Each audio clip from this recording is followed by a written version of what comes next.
Okay, so we're under the car, and got the part that we need to put back in, and we got to figure out a way to slide it back up in here. Which I believe I put it all the way back where the rear drive shaft connects, and then you just gonna, I don't know if you can see that, but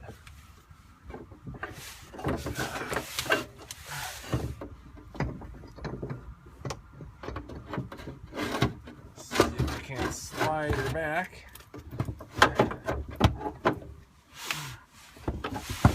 I recommend using some safety glasses so you can get all kinds of rust in your eyes. Not really what I'd use them for. And it's gonna be a little tricky. There's a few different things under here that you gotta maneuver around, but it's not really that difficult. Don't be shy to push some stuff out of the way. Get in there and be a little aggressive with it. We're almost over in the center part of the frame here. And let's see, there we go, just about there. Okay, so I'm back hooked up here where I need to be. And now what I'm looking for, I'm gonna spin my tire and see if I can find where my paint was, where I painted this sucker.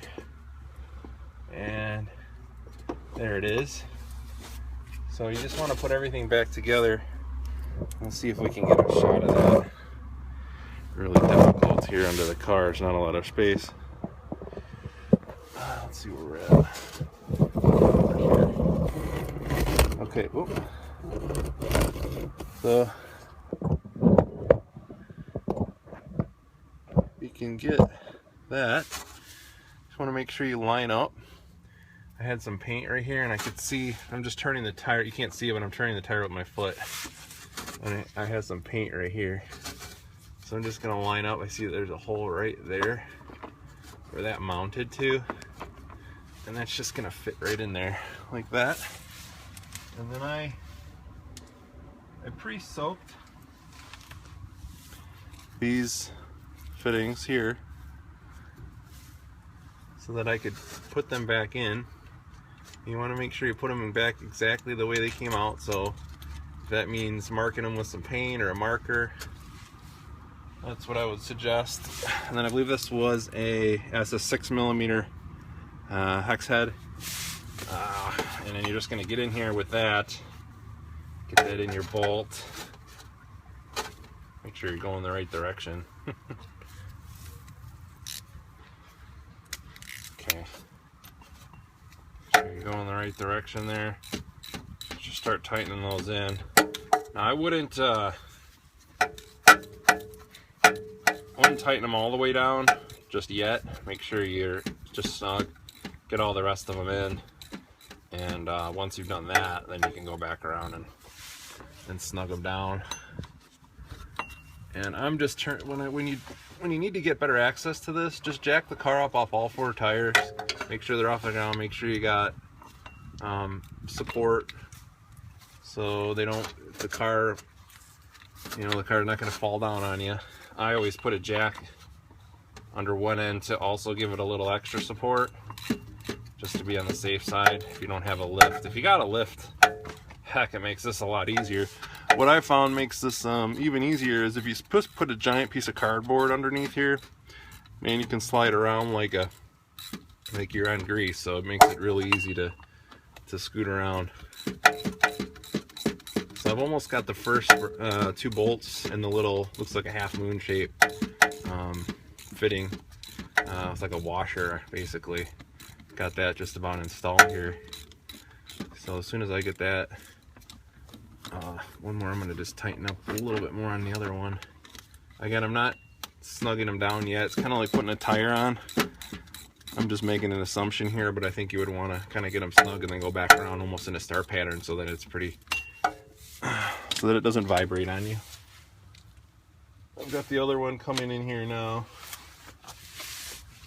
And let's see, I'm just going to rotate it. I don't know if you can see that spinning up there or not, but I'm just doing that with my foot. because it's a one-man show here in Joe's garage. In this case, Joe's driveway. And I'll probably fast forward through some of this so you don't have to watch me tightening every stupid bolt down, because I'm going to take some breaks in between too. But this is also a good time to tell you if you're going to change your transfer case fluid. There's a fitting right here.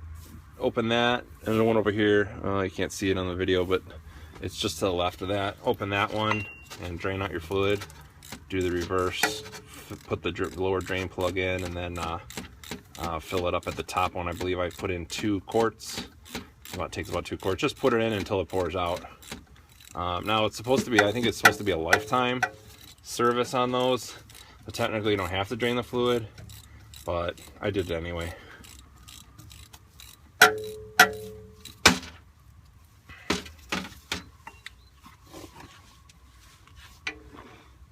One thing to know on this car is, and if you didn't watch my other videos, is your car, if you jack it up on all 4 wheels and disconnect the rear drive shaft, the front tires do not move. Now, if you have it all jacked up off all four tires and you have everything connected, the tires will move if it's in drive. Alright, so this is actually going a lot faster than I thought. I'm going to put in the last bracket here. And the tricky part after this, the hardest part to me probably, is going to be putting in the 2 bolts that hold the center carrier bearing in. And I'm going to try to get crazy and see if I can't get some video of that, putting those bolts in, but I think it's going to be difficult.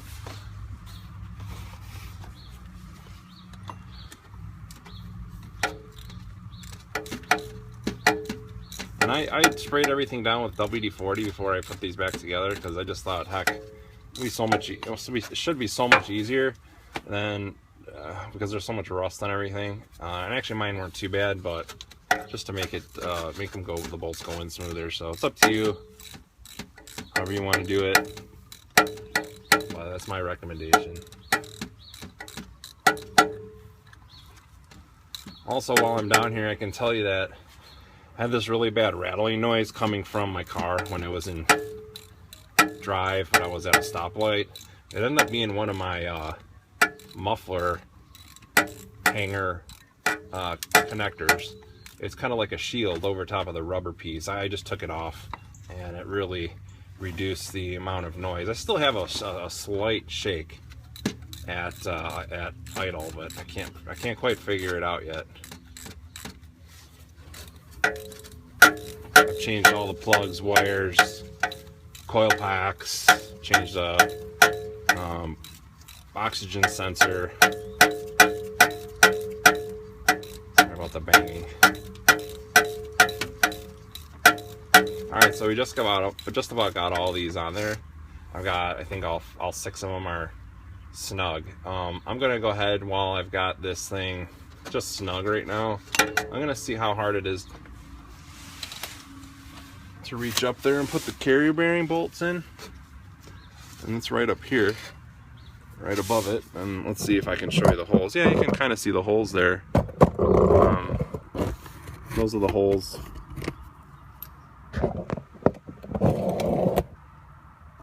Let's see if I can. Sorry if I'm making you sick from moving the camera around like that, but basically where it's at. You've got to reach up here. Now, I heard a lot of people say you really got to make sure that you mark